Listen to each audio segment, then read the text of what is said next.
probably will be here pretty soon. Problem 20. Sounds like I'm getting ready to do it.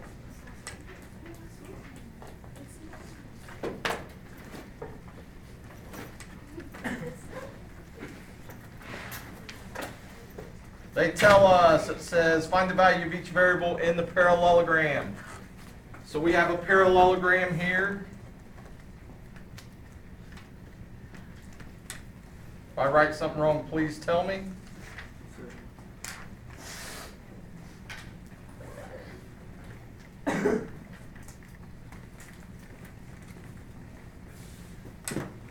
What do you know about the diagonals in a parallelogram?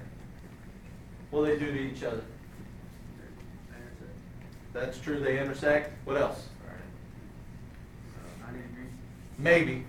Think about that today with what we cover later today. In all parallelograms, it's not always the case. Certain parallelograms it is. What do you know about this segment and this segment? They're congruent. Diagonals of a parallelogram bisect each other. So these two segments are congruent. Those two are congruent. Tell me an equation I can set up from that information. 2u equals 5u minus 10. Equals 5u minus 10. So that has to equal that. Is that something we can solve? Grab your pencil there and somebody solve that. Somebody tell me the other equation I can set up. Say it again. 6 equals v over 3. Good. This one seems to confuse everybody all the time. I like problems like this because there's nothing hard about this. It's just you guys don't like division. All right, because it's a little harder than multiplication, all right? If I had this, 6 equals 3v, what would you do to solve it? Divide by 3. Forget that. If I had this and I got v divided by 3, what do you do to undo that? Multiply by 3. I'm not sure why you guys make that harder than this way. These cancel out. V equals, what's 3 times 6? 18. Anybody solved this one yet? Yeah. What do you get? U equals 4. Everybody agree with that? Next question.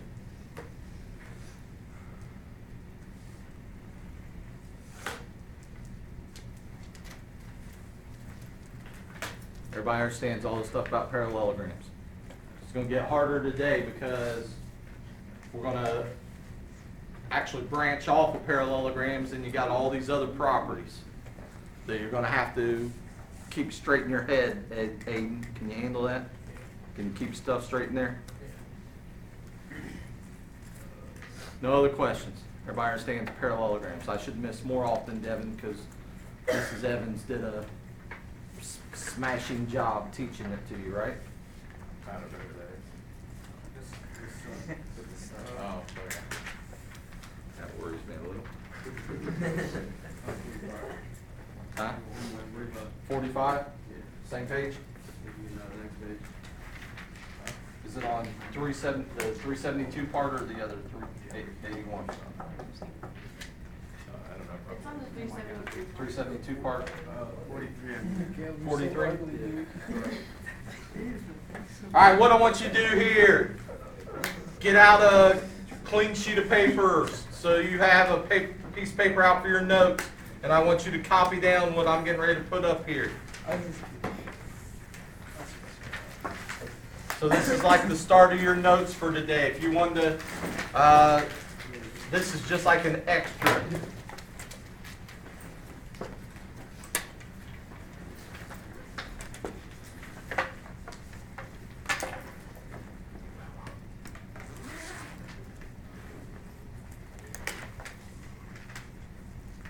Reason I'm doing this, Mr. A comes over here, upset with me all the time, saying that the students I'm sending don't know how to do these kind of problems. So I want it written in every one of your binders so that when Sam goes to Mr. A, I'll have some kind of proof. Hey, I showed Sam how to do it. whether he was listening or learning at that point.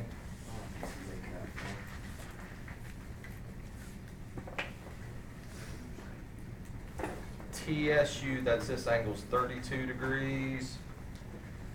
USB, that's this angle, is x squared. Draw this picture just like I'm drawing it up here. TUV, that's this whole angle. It's sort of hard to show the whole angle when split up like that, so I'm going to draw a little arrow for that whole angle sticking out there, and that's 12x.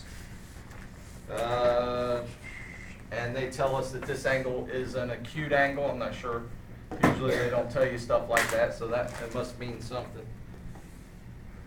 Measure of angle USB is what we're trying to find. That's what we're going to find it.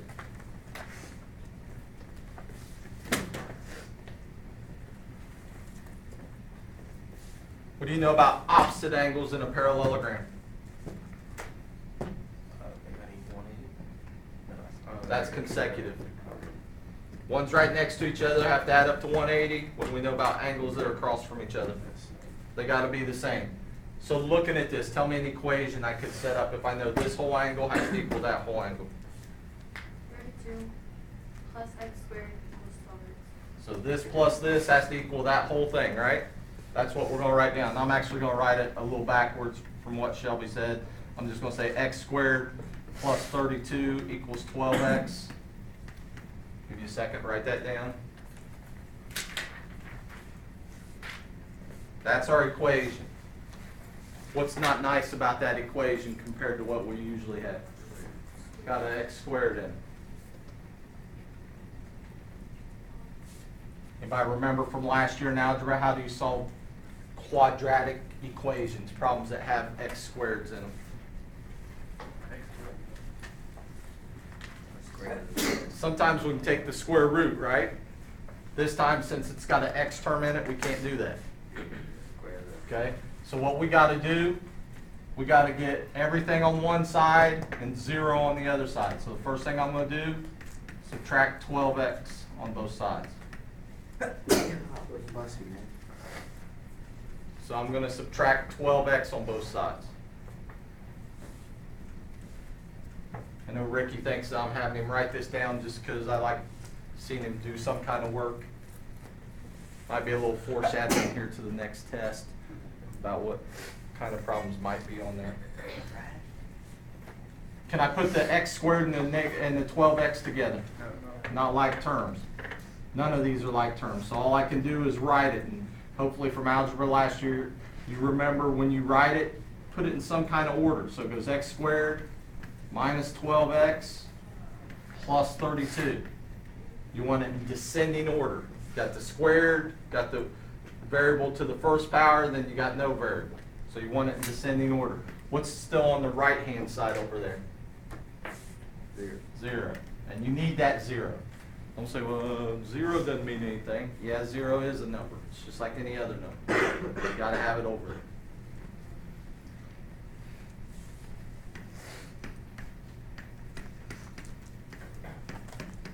What we're getting ready to do, factoring, everybody's favorite.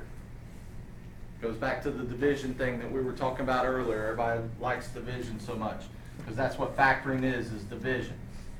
First thing you do, draw 2 sets of parentheses. Then you're going to find the factors of the first term and the last term. So let's come over here. I usually come over here and I do this. Factors of x squared. What times what will give me x squared? It's only one thing. X times x. X times x. Any of this coming back from last year, Sam? I hated it. And most everybody does, but it's a big part of it. God, you really got to know it when you get over next door. There's only one pair of factors here. One way it can be split up. Well, those are going to go right here in the first spots of the 2 parentheses. So we put an x here, we put an x there.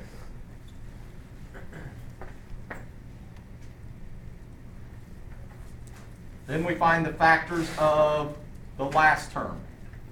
And I do a positive 32. I'm not sure how all the other teachers do it, but I put the sign with it and find the factors of a positive 32. Other teachers might just tell you find the factors of 32, and then there's rules how about what's positive, what's negative, and how you put your signs in there. Remembering all those rules, I think, makes it harder. Give me two numbers that multiply together, give me a positive 32. Say it again. So 8 and 4. Keep going. This is where people have the most trouble at because you got to find all these different factors. 2 and 16. Now, before we go a whole lot farther, when we're finding these factors, if that leading coefficient is 1, when we stick them in here, it's got to multiply back out, FOIL back out to give us this. That doesn't mean we want to FOIL it back out, but it's got to come back out to give us this, what we started with. If this leading coefficient right here, this first number is a 1, then we find the factors that multiply together to give you this number, but add together to give you this number. Do 2 and 16 give us a negative 12 when we add them together? No. 8 and 4 give you a negative 12 when you add them together? No. But that's close, isn't it? So what do you think? Remember, we're trying to get a positive 32. What's the two other numbers that multiply together will give us a positive 32? 1 and 32. Not the ones I'm looking for, but that'll work. Give me something else. What are you going to have to do if this is a negative? What numbers are you looking at here? Probably negatives. So give me two negative numbers that multiply together to give you 32. Negative 4, negative 8. What's negative 4 plus negative 8? Is that what we have in the middle? Hey, that's what we want. Those are the pair that's going to fit in there to work. So what do we put right here, you think? Minus 4, negative 4. What do we put right here? Minus 8. That's the factored form. That's splitting it up, dividing it up into a form that you can actually solve. Now, where a lot of people go wrong here, and I probably shouldn't even say this, you first learned in algebra how to do the FOIL. You learned how to start with it in this form and change it to this form by doing first, outer, inner, and last, right? We don't want to FOIL this out. We want it divided up this way. Because if it's divided up that way, then we can solve it. And the way you're going to solve it, if I have this orange triangle and this green triangle right here, and I tell you when I multiply them together, I get 0. What's that tell you about one of the two triangles? It has to be 0. Anything times 0 gives you back what? 0. Well, here I got this set of parentheses times that set of parentheses, and my answer is what? 0. So either this set of parentheses has to equal 0, or that set has to equal 0. So let's look at the first set here. What could I stick in place of x right there and make that parentheses 0? 4. So what's one of our answers? 4. The bad thing with quadratics, we don't just have one answer like you do on a lot of the other problems that we did. You actually have two answers. We look at this set of parentheses. That's an OR. What's going to fit into this parenthesis to make that one 0? Those are our two answers. Now, I'm sorry, those are our two x's, what x could be. Because they actually ask us to find an angle, USV.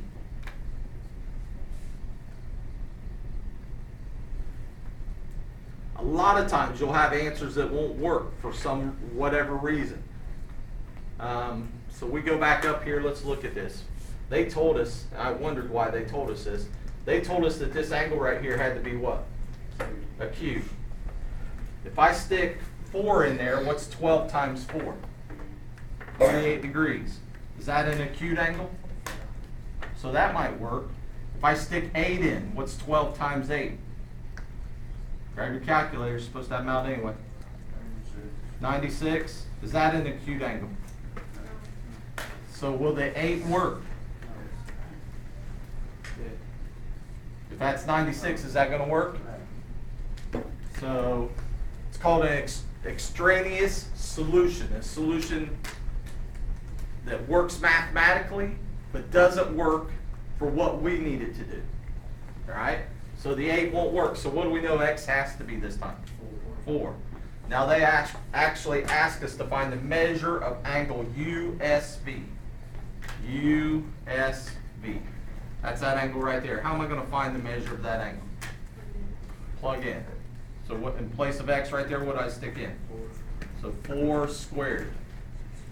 What is it? 16? That's our answer.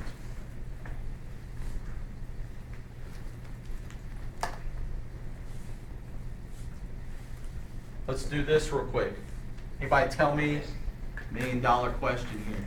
Anybody tell me the measure of that angle right there that I'm pointing at? It's the opposite, right? They sort of go catty corner. So this one's 16 degrees. How about this angle right here? That's 32 degrees. What's this whole angle over here? 48 degrees. What do you know about, you guys told me this when we first started this problem. What do you know about this angle and this whole angle up here? They got to add up to 180. So could we find that whole angle right there? Somebody find it. 132, good. Tell me this whole angle down here. 132. Now the one thing we can't do, since this is just a parallelogram, we can't find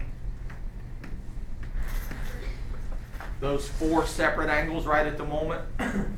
With the stuff that we covered today, when we start talking about other 4-sided figures, we'll be able to find some of those. But with just a parallelogram, we're not sure. Now there are ways to find them that we're going to learn on down the road, but for now you don't have the information. Got to be able to factor. Got to be able to do this stuff. Again, Aiden knows that I was just doing this because I like him to write stuff down. Doesn't have anything to do with the next test. And in fact, I put a couple problems on there so that you have to factor to solve them. Letting everybody else think that anyway. Just be our secret. On your notes, add these to your notes. Special parallelograms. Special parallelograms.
We'll cover like 4 different shapes today.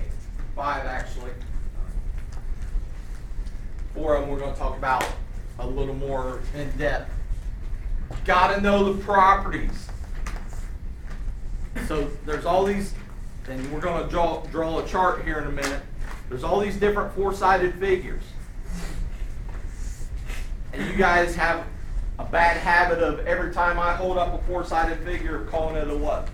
A square. All right? Used to be, the books have gotten nicer here lately, used to be the book that I first started teaching out of when my first year teaching geometry. When we got to this chapter, every shape in the whole chapter looked like this.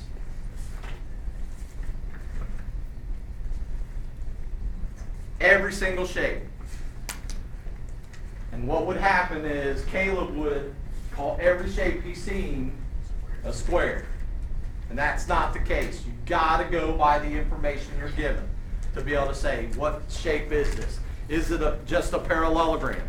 Is it just a quadrilateral? Is it a square? Is it a, what's some other four-sided figures? A rhombus. Trapezoid. What other ones? You guys missed the easiest one. Rectangle. So you gotta not look at the shape, right? Not in third grade anymore. I'm not gonna be holding up shapes and going, what shape is this? All right? We're not gonna do that anymore. You gotta be able to look at the information and say, I know that that's a square because I know that that's a rectangle because so on and so on. A lot of the properties are real similar to each other, so you can't get them confused. You got to know, hey, if I'm dealing with a rectangle, only these things work. If I'm dealing with a parallelogram, only these certain properties work. So on, so on, so on. Quadrilaterals, write that down. Quadrilaterals. What makes something a quadrilateral? It's got four sides. If you can count 1, 2, 3, 4, you'll know it's a quadrilateral. So if I ask you to prove, is this a quadrilateral? Tristan's going to be smart aleck. This is the one time, Tristan, if I ask you, is this a quadrilateral, where you can be a smart aleck and say, yes, because I can count. All right? Can you handle that?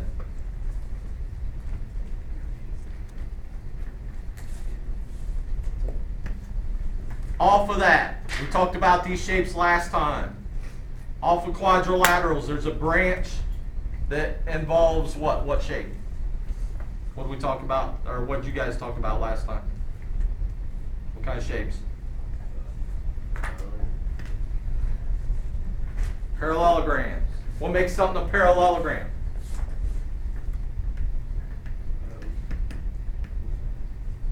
Does it just have four sides? Two pairs of opposite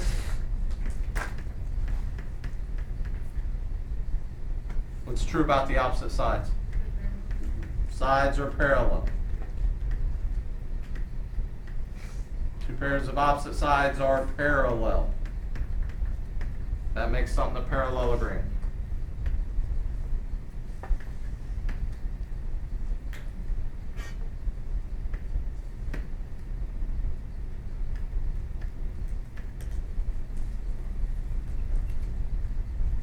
So if we're trying to prove it's a parallelogram, if we can show that both this pair of sides are parallel, this pair of sides are parallel, then we know it's a parallelogram.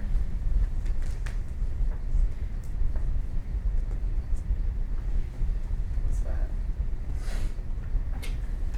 It's actually where you hold like the same bricks. with different bricks.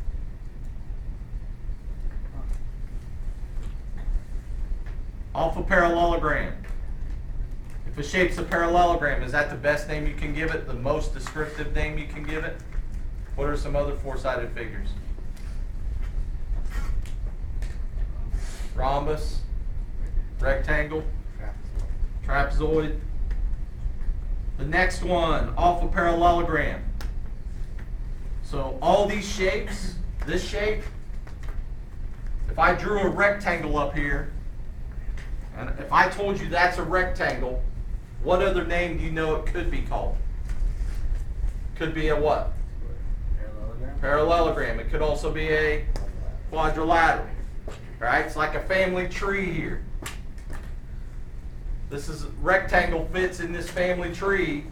Well, it's also a parallelogram. It's also a quadrilateral. Now, does that mean that every parallelogram is a rectangle? No. Is every rectangle a parallelogram? Yeah. What makes something a rectangle? What's the easiest property that you know about a rectangle? Got four right, got four right angles. Four right angles. Four right angles.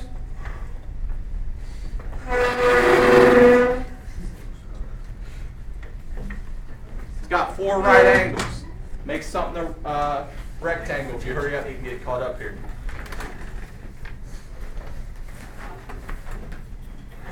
Now there's another branch that branches off that direction. So it doesn't fit in with the rectangles. Anybody know what shape that is? Somebody said it 3 or 4 times already. The rhombus. Anybody know what makes something a rhombus? Four congruent sides. Four congruent sides. Four congruent sides. The shape's got 4 equal sides, then it's a rhombus.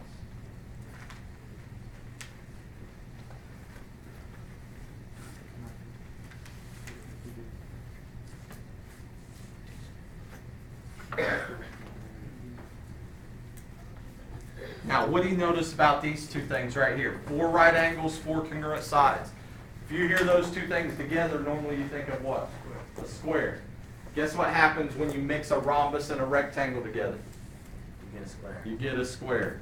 The only way a shape can be a square is if it's both a rectangle and a rhombus at the same time. Then it's a square. So for square down here, all I'm going to write for the property of square, it has to be both rectangle and rhombus. It has to be both of those.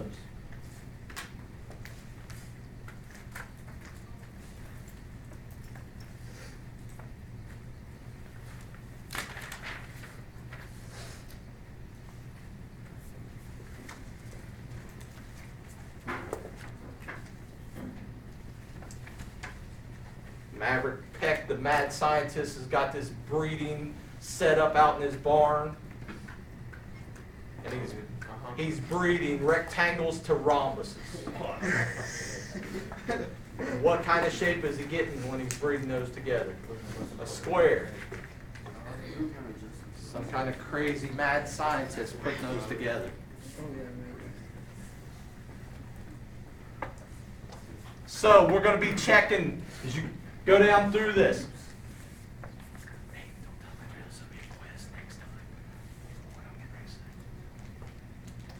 First thing you're going to check, if I draw a 4-sided figure up here, you're going to check to see if it's a what? Quadrilateral. Then you're going to look at the information I give you. Maybe I give you some information that looks like this. We're going to check to see if it's a parallelogram next. Would that be a parallelogram? Yeah.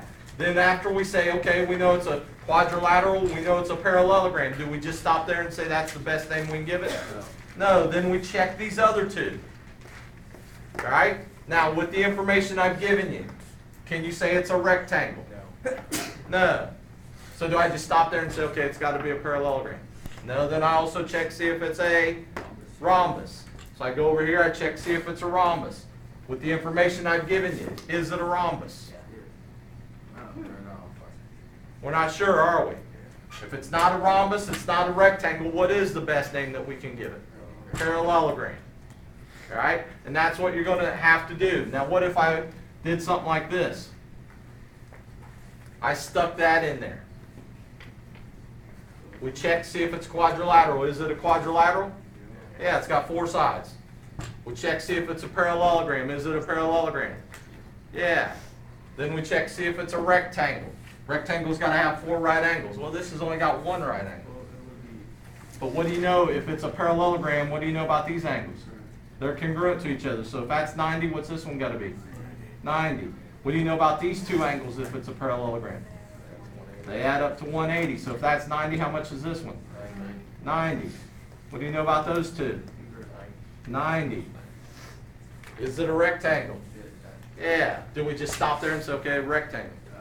No, now we check, see if it's a rhombus. All right? With the rhombus, let's say, I'm going to put some more information up here. So I tell you that segment is congruent to that segment. We already know it's a parallelogram. What do you know about opposite sides in a parallelogram? They're equal to each other. So if this has got one mark, this one should have one mark. If this has got one mark, what should this one have? What's that tell us about all four sides? They're congruent. So is it a rhombus? Now we know it's a rectangle and a rhombus. That means it's got to be a square. That's the very best name we could give to it. So you should be able to take any four-sided figure I draw, and with whatever information on it that I give you, and tell me what's the very best name for it. All right? Now, Devin tells me every shape on the quiz next time, tells me every single shape is a quadrilateral. Is he probably going to be right? Yeah. Is that the very best name for each shape, though? No. So he's going to be right, but he's still going to miss a bunch of stuff because I'm not going to accept quadrilateral, because I think Devin's smarter than that. He can do more than just count the four sides. One last shape. Let me erase all this junk that I have written here. Does anybody know what shape sort of got its own branch?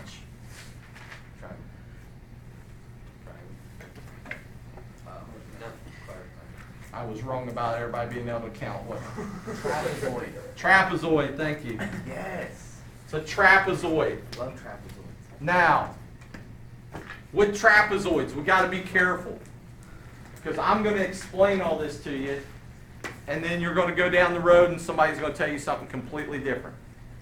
All right? And part of the reason is every other country in the world other than the United States considers trapezoids something different than what we consider. All right? When they're looking at trapezoids, our definition of a trapezoid is a four-sided figure, quadrilateral,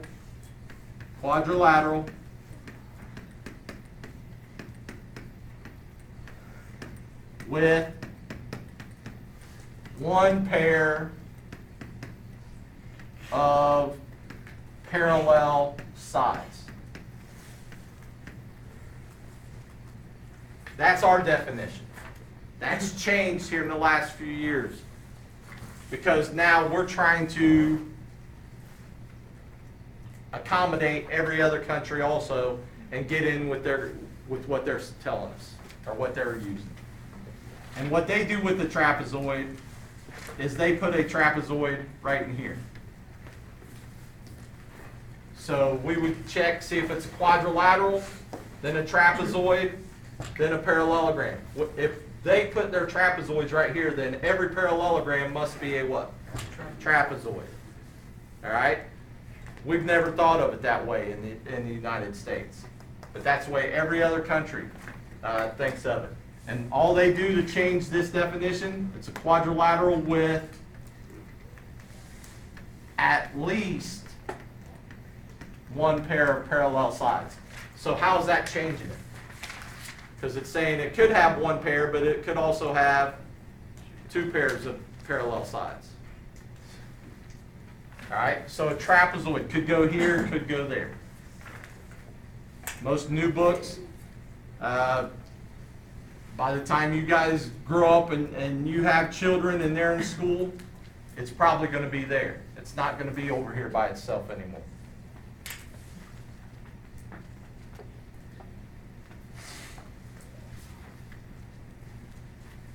Does anybody know what this is called when you use circles to do something like this?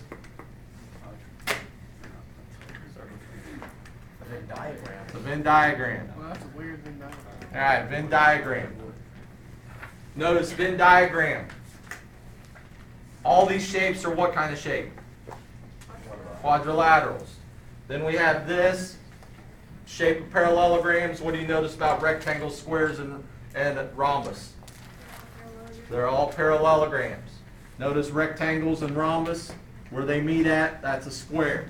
Where would trapezoids go on this if we were over in Turkey? Would I put trapezoids over here all by itself? It'd be in between quadrilateral and parallel. Be in between right here. They'd have a circle like that, that'd be the trapezoids. If we're in the US, it's got like its own circle over here. All right, write this down. These are the definitions of those three shapes.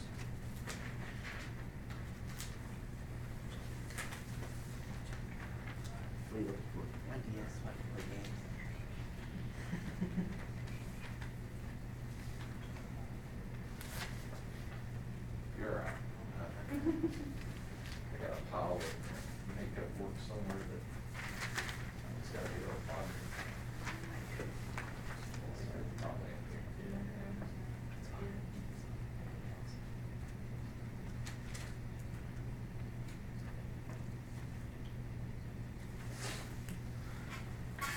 Maybe I'll order some pizza. I might go some call, right?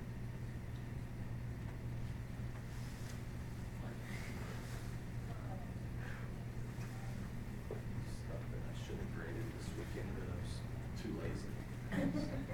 It's hard to do that. Sure, so I get some scissors. Yep. I borrowed them.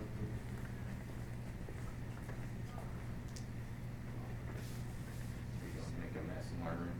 No, it's not a mess. I should make something off of this.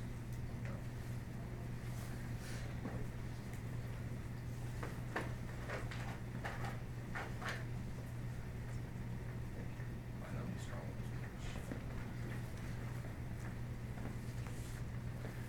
this. So, same thing that we sort of wrote on the other one. Think of a rhombus, you gotta think of four congruent sides. Four congruent sides. Rectangle, four right angles. Square, four congruent sides and four right angles, because it's both those.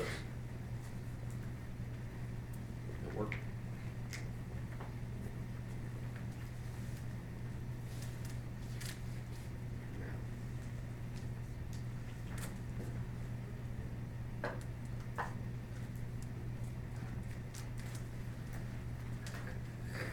Thank you.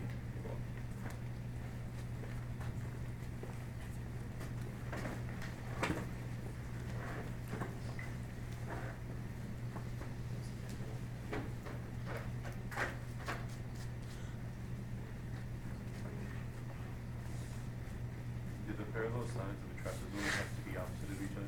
Or can they be side? Yeah, the opposite sides. They can't be parallel if they're, and I forget to say that all the time, because if I draw this side and this side can't be parallel to each other because they intersect. So they always got to be parallel, they always have to be opposite sides. That's a good point, because I always forget to say one pair of opposite parallel sides. I always forget to put the word opposite in there, because in my mind, I always think, well, they have to be opposite sides otherwise.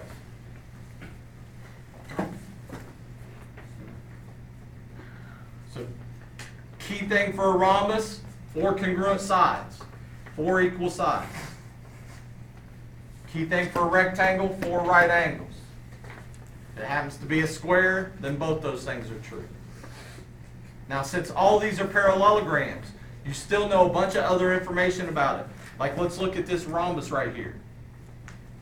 What can you tell me about that angle and that angle in that rhombus, since it's a parallelogram? They have to be congruent. What can you tell me about this angle and this angle? That's equal 180. They have to add up to 180. All right? So we still know all that stuff, because each of these shapes is a parallelogram. We still know all that information, but we're just adding more to it.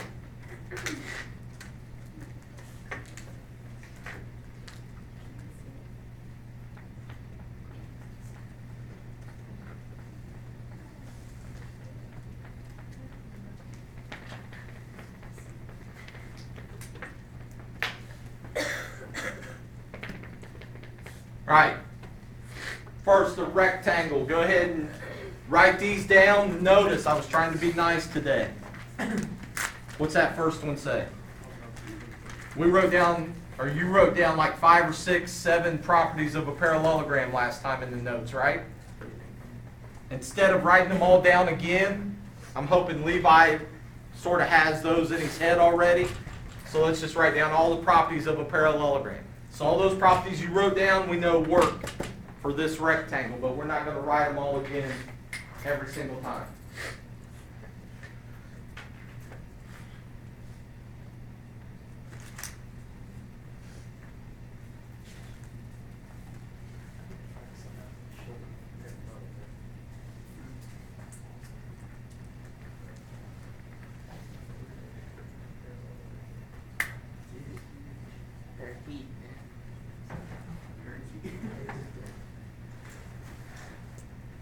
Is there any way to like shorten up the word parallelogram? You can draw the, Allow symbol as long as you remember that's a parallelogram. draw like a parallel symbol, we draw a graph. Is it might be a one? Peyton brings up a good point. What's the symbol for a rectangle? We talked about, well, maybe we didn't talk about this, but what's the symbol for a rectangle? Doesn't have one. What's the symbol for a square? Doesn't have one. What's the symbol for a rhombus? Doesn't have one. What's the symbol for a parallelogram? That right there. The only four-sided figure that has a symbol is a parallelogram. So if you put this right there, you should know that, hey, that means parallelogram. That's the only one. Every other one, if you wanted to call something a rectangle, if I wanted to name this rectangle right here, then I have to do this. Rectangle. Somebody tell me how I could name that rectangle. NTHS. Remember, you have to go around it either clockwise or counterclockwise somehow. All right, looking at all this, we have this rectangle here. Just using the properties of a parallelogram. What can you tell me about segment SB and segment BT? They're congruent. Can't hardly see my red markings on it, but now in a rectangle, the diagonals are congruent to each other. So if I start right there at N and I walk to H, and Michael starts at S, and he walks to T, who walked farther? Neither one. We both walk the exact same distance. Now, in a parallelogram, was that true? Were those two distances the same? No, but in a rectangle they are. All right? So what do I know about these two segments and these two segments? They're all congruent. So in a rectangle, all 4 of those are congruent. Other things we know, because this is a parallelogram.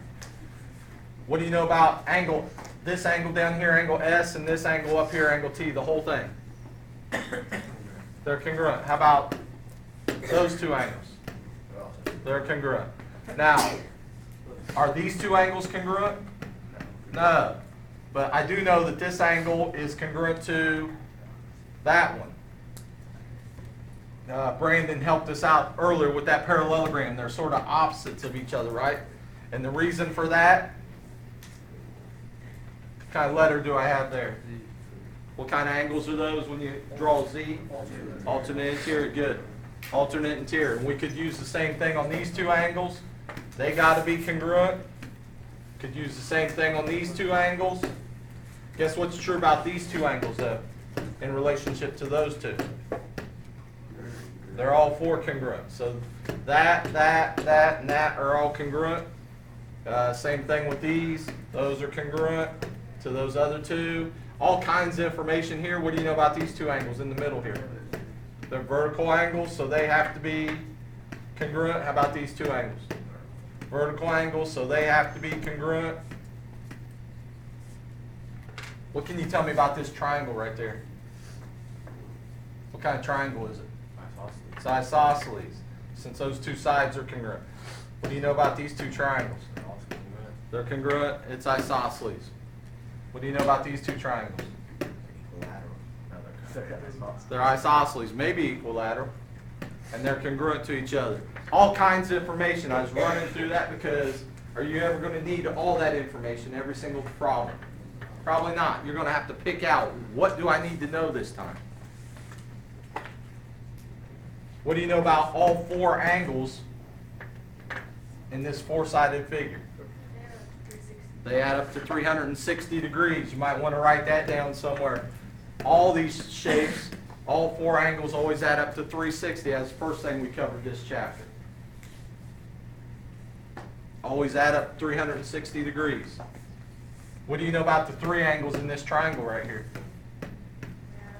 They add up to 180. So on, so on, so on. Whole bunch of information just knowing that shape's a rectangle. Next one, rhombus.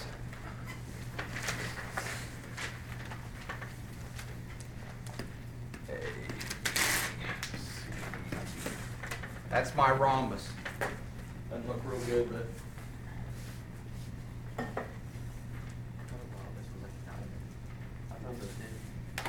thought what? I thought a rhombus was a diamond. There's no such shape as a diamond.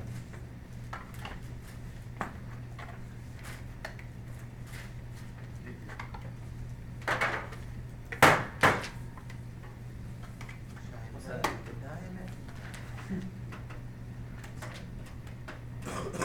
It's a rhombus.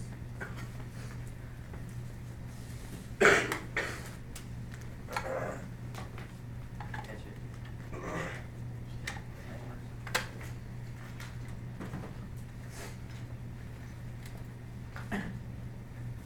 Any good? No such shape as a diamond. So is that a rhombus? Yep. Alright.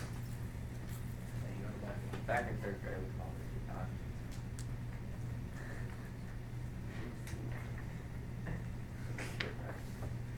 From Brandon. What if there was a song like Turn It Like Brandon? I know we read these yesterday. Diamond is a rock, A rock. not a shape. I see it.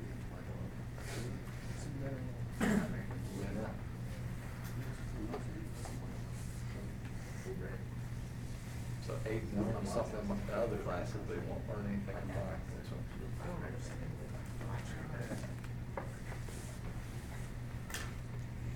So we have this rhombus. It's got all the properties of a parallelogram. All right, so still all those properties that we covered in parallelogram. Another property it has, all four sides are congruent. So we know all four sides are exactly the same length. These last two, you might want to circle these last two or something. These are very, very important. Make sure you know those. They tell you shape's a rhombus. About 90% of the time, you're probably going to be dealing with one of these two. If I draw in a diagonal in a rhombus, if I draw in this diagonal from A to C, sort of ugly. If I draw in that diagonal, something that it does that doesn't happen in all parallelograms or rectangles is it bisects the angle. So what do I know about these two angles right here? They gotta be congruent to each other. Guess what's true about these two angles down here? They're congruent. Not only are they congruent, they're congruent to those two. So all four of those angles are congruent in every single rhombus. Not in all parallelograms, not in rectangles, but in a rhombus. When I draw this one in, guess what's true about those four angles? They're all four congruent. All right, so earlier we had a problem, and it had that this angle right here was 16 degrees. We figured that out. Just knowing that's 16 degrees, if they had told us it was a rhombus, what do you know about the measure of that angle right there? 16 degrees. 16 degrees. How about this angle right here? 16 degrees. How about this one? 16 degrees. Now down here, we know that that whole angle right there is how much? 32. Could we find this whole angle down here? 180 minus 16 or minus 32 is what, 148? Is that right? And once we know that's 148, could we find each of these two? Because it bisects that angle. So if it bisects that angle, divide that by 2. What's 148 divided by 2? 74. 74, good. So that angle's 74. What's this angle up here then? 74. What's this angle over here? 74. What's this angle? 74. Let's look at this real quick. What kind of shape do we have right there? Triangle. What do we know about the three angles of a triangle? What's 16 plus 74? 90. Subtract that from 180, what do you get? What's this middle angle right here? And that's this last rule. Guess what's true about every time you have a rhombus, guess what's true about all four of these angles? They're all the same and they're all right angles. Every single time, all four of those angles, if that's a rhombus, where those diagonals meet in the middle, they form right angles. Along with those right angles, if we have a right triangle, you might want to jot this down somewhere. Probably seen this in the past at some point, and you're going to use it. Anybody remember what that's called? A squared plus B squared equals C squared. Pythagorean's theorem. All right, Pythagorean's theorem. We're going to use that. We'll use it here in a few minutes, as a matter of fact. Pythagorean's theorem. So if I know these two sides, if I know this side's 3, this side's 4, can I find that third side there? Yeah. So in this, if I know this part's 3, that's 4, can I find that side of the rhombus there? Yeah. Next, properties of a square. Again, trying to be nice on the properties of a square. Square, what do you know about a square? To be a square, it's got to be what? Rhombus and a rectangle. So it's got all the properties of a parallelogram, got all the properties of a rhombus, got all the properties of a rectangle. So all that stuff that we just covered and all the stuff that you covered last time, it fits all those properties. Instead of writing all those properties down, hopefully you can just refer back to your notes and say, okay, yeah, I know this works for a square also.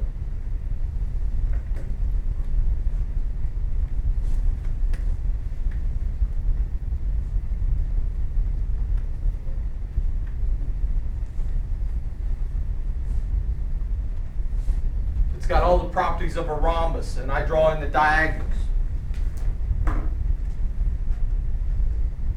What can you tell me about these two angles right here? They're congruent. Now the original angle was 90 degrees. So can you find each one of those angles? If those two are congruent and that whole thing is 90, what can you tell me about each of the two smaller angles? They're 45 degrees. That's 45, that's 45. Guess what these two angles are? 45, 45. How about these two angles? 45, 45. How about these two angles? 45 and 45. What do we know about these angles in the middle in here? Since it was a rhombus, they're 90 degrees. Now notice this triangle right here. I'm going to tell you something. This is a little foreshadowing to something we're going to do later. What are the three angles in that triangle? 45, 45, 90. Later on in the year, we're going to learn about a triangle called a 45, 45, 90 triangle. And that's why it's called a 45, 45, 90 triangle. What do you know? If two angles are the same, what do you know about these two sides right here? They got to be congruent. So each one of these triangles is what special kind of triangle?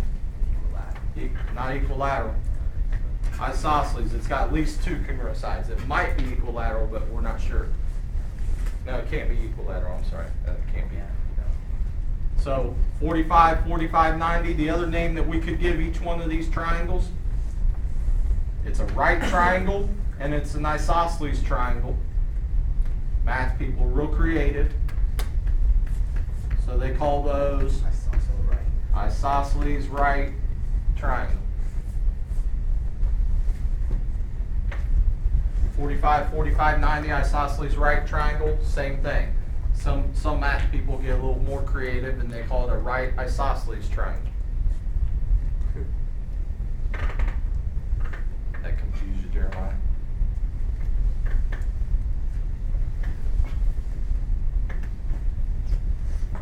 Looking at the worksheet that you have there, on your worksheet, we're going to go over this extremely quickly. What I want you to do first, those 4 points right there, graph them on your little graph. Do that while I'm graphing mine. So graph those 4 points.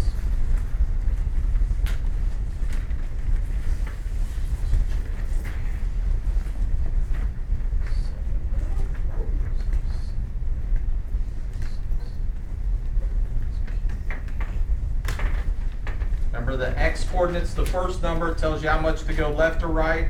The y coordinate's second number, tells you how much to go up or down.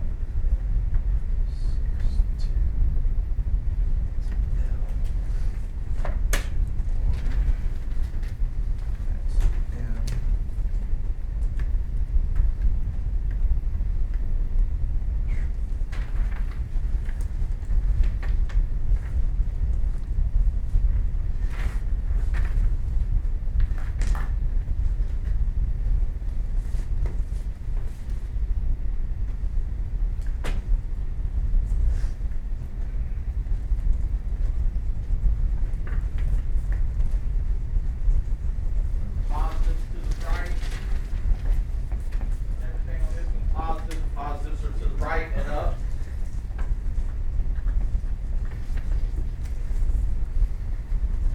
Negatives will be to the left and down.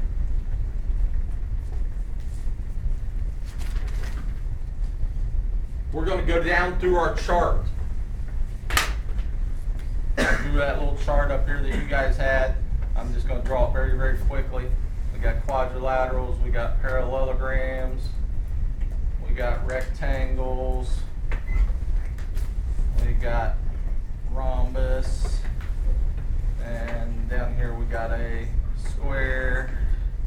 So that's our little chart. What's the first thing we're going to check on this? See if it's what shape?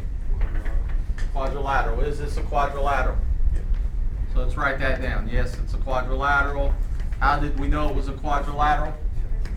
It's got 4 sides. Quadrilateral. So we know it's a quadrilateral. What's the next thing we check? See if it's a parallelogram. We're going to check, see if it's a parallelogram. We know it's quadrilateral, so we could call it that, but we're not going to stop there. We'd rather give it a better name. To check, see if it's a parallelogram, you're going to use this throughout this chapter and a lot after this. We've used it throughout the year. The easiest way is to find the slopes of the sides. Find the slopes of the sides. How can I find the slope of this side right here? What is slope again? Rise over run. We go up. Up 4, right 1. So what's the slope of that segment right there? 4 over 1. That's a 1 down there. That's the slope. If this is a parallelogram, what should be true about these two sides? They should be congruent and parallel. Well, what do you know about slopes if these two are parallel? They should be the same. So let's find the slope of that one right there. What do we do? All right, we could go from this point, go up 1, 2, 3, 4, and to the right 1. Are those the same? And if those are the same, what's that tell us about them? They're parallel. Now, does that mean it's a parallelogram? No, we need to check the other two sides. So let's find the slope here. How can I find the slope here? Up 1, right 4. That's that one. So what should this one be? Up 1, right 4. What's that tell us? Now, Aiden's a little confused here because he wanted to start at this point. So he went down 1, that'd be a -1, right? Yeah. And left 4, which would be a -4. What happens with the negatives there? Turn to positive. They cancel each other out. Are those two the same? So what's that tell us about this shape? It's a parallelogram. What do we check after that? See if it's a rectangle. If it's a rectangle, what should be true about this angle right here? Should have 4 right angles, so that angle should be a right angle. If it's a right angle, what should be true about this is why I went through and found the slopes, because we can use that for rectangle also. What should be true about these two slopes if that's a right angle? Opposite reciprocals. Alright? Opposite reciprocals. We've only talked about that like 1,000 times this year, right? Opposite reciprocals. 4 over 1 and 1 over 4. Are they opposite reciprocals? Because one of them has to be negative, right? They're reciprocals of each other, but are they opposites of each other? No. So is that a right angle? No. So is it a rectangle? No. What do we do now? Yeah, don't just look at it because that's my drawing. Now we check see if it's a rhombus. To be a rhombus, what has to be true?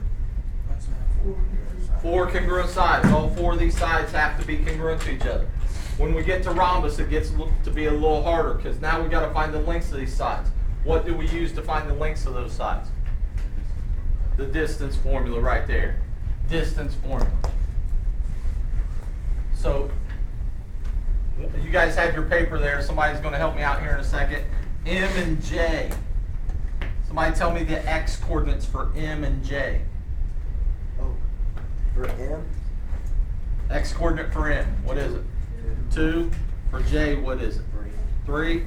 So 2 minus 3 squared plus, how about the y coordinates for M and J?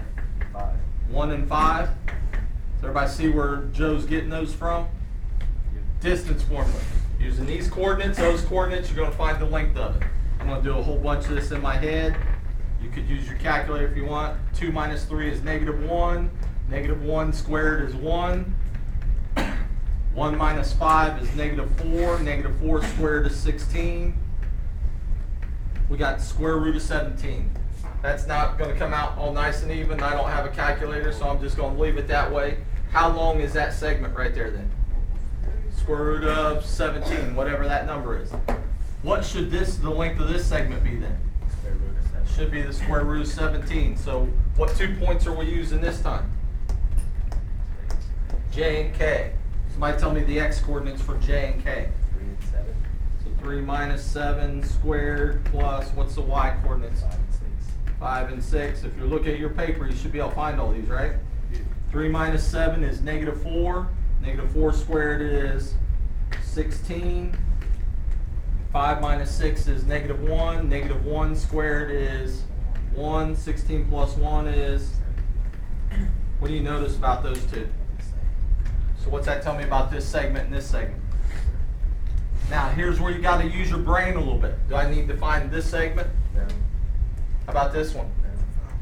I've already proved that this is a what? Parallelogram. What do you know about opposite sides in a parallelogram?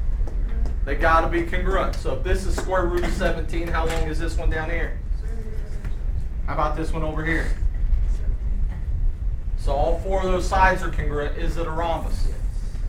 So we know it's a quadrilateral, it's a parallelogram, it's a rhombus. What's the last thing we got to check? If it's a square. But it's not a rectangle. It's not a rectangle, so can it be a square? So we can get rid of that. What's the very best name we can give that shape then? Rhombus. Looking at this next one. They tell us this shape's a rhombus. You're going to have to fill in, because we're running out of time, you're going to fill in your answers over here on your own. I'm just going to fill in everything on the picture. Can you handle that? Yeah. So if I look at this, they tell me this segment's 12. How long is this segment? 12.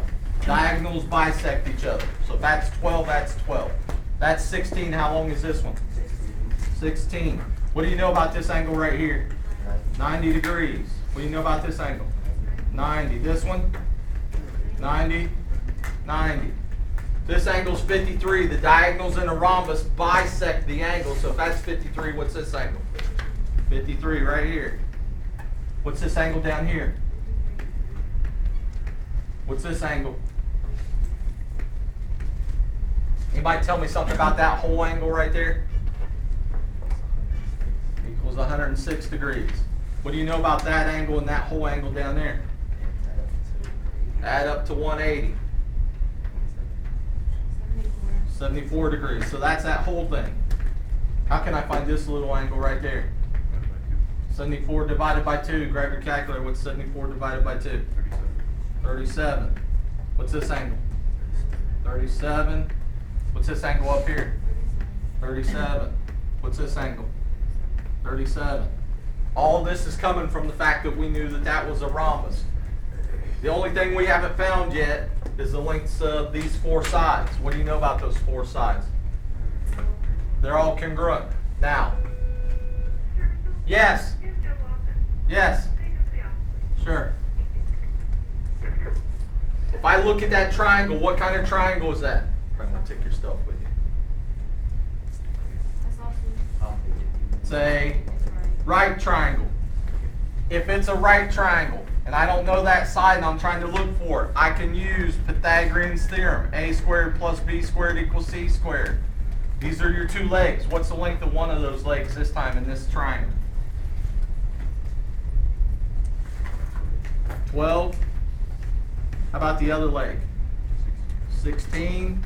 The hypotenuse, the c, is the one we don't know, right? Somebody do all this math for me on your calculator. 12 squared plus 16 squared. Just do it all. Punch it all into your calculator. Let's go. Huh? 400. What are you going to have to do to solve? Take the square root. What's the square root of 400?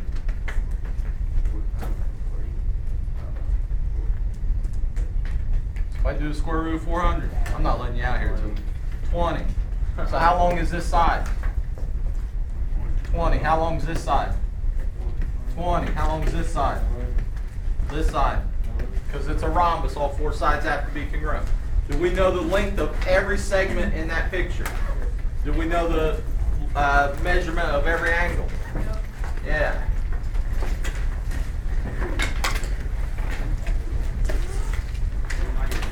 Make sure you write that down. That's your assignment.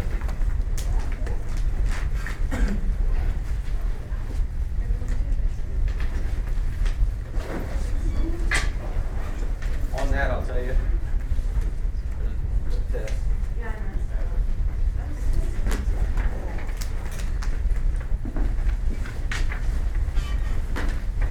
That segment is right. That segment, remember, goes from midpoint to midpoint. This is perpendicular and it bisects that. So it's the perpendicular bisect. Alright. We had a theorem, you'll find it on here. We had a theorem that said any point on the perpendicular bisect is equal distance from two endpoints of the second endpoint.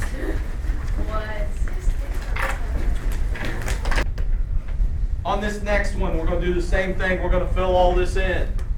Hopefully you won't have as much trouble with this one as you did that last one. Somebody tell me the measure of this angle right here. 67. Let's write that in. Tell me the measure of this angle. 67. How about this angle? Somebody tell me the length of segment BE. 12. Length of segment AE. Somebody tell me the measure of this angle right here. 90. 90. 90. 90. Let's see. These angles a little harder to find, a little more work. How are we going to find this whole angle up here? Okay, so you could, what do we know about this shape right here? It's a triangle. Three angles of a triangle should add up to be how much? 180. 90 plus 67, subtract that from 180. 23. Everybody agrees with that? That angle's 23. What's this angle? What's this angle down here? What's this angle? Tell me this whole angle right here. 46. So on, so on, so on. So we know all that. The only thing, again, we don't know is this side. All right? We don't know the four sides. We know that they're all congruent. I'm going to tell you this. There's a Pythagorean triple. It's not the 3, 4, 5. It's the 5, 12, 13. The length of this side is 5. The length of this side is 12. Guess what this side over here has to be? Guess what this side has to be? How do you get 5, 12, 13? I'm telling you that that's a Pythagorean triple. How many is there? So- Several. An infinite number. So, Zach, the way we got it is by doing this. We knew the 5, right? We knew the 12. Could we have used Pythagorean's theorem to find that missing side right there? 5 squared is 25, 12 squared is 144, 25 plus 124 is 169.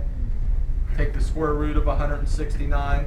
Help me out, Zach, what's the square root of 169? So it's just one of those things that after you see it a couple of times, you start remembering it so you don't have to do all that work. So you just did that here? I just know that a 5, 12, 13 is a Pythagorean triple. So I know this 5 squared plus 12 squared always equals 13 squared. And it fits that pattern. Can you fill in all those answers to the left? We're going to skip that one. Number 13. That's on the back, isn't it? 13. Says you have a rectangle.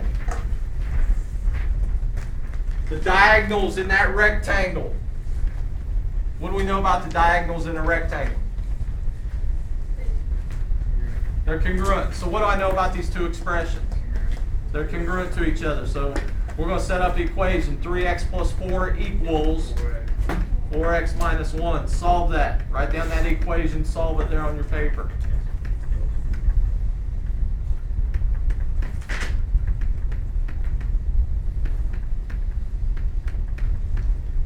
What's x equal? They didn't ask us find x. They asked us find the length of the diagonals. So what do? Plug it in. 4 times. 5 is 20, 1 is 1. How long is the other diagonal? 19. They're the same, right? So the answer on that one's 19. What would you do on 14?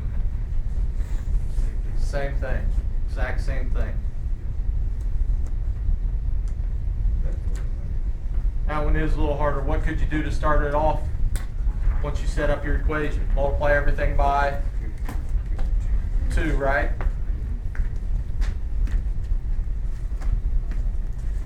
Quadrilateral has 4 congruent angles. Is the quadrilateral a parallelogram? Explain.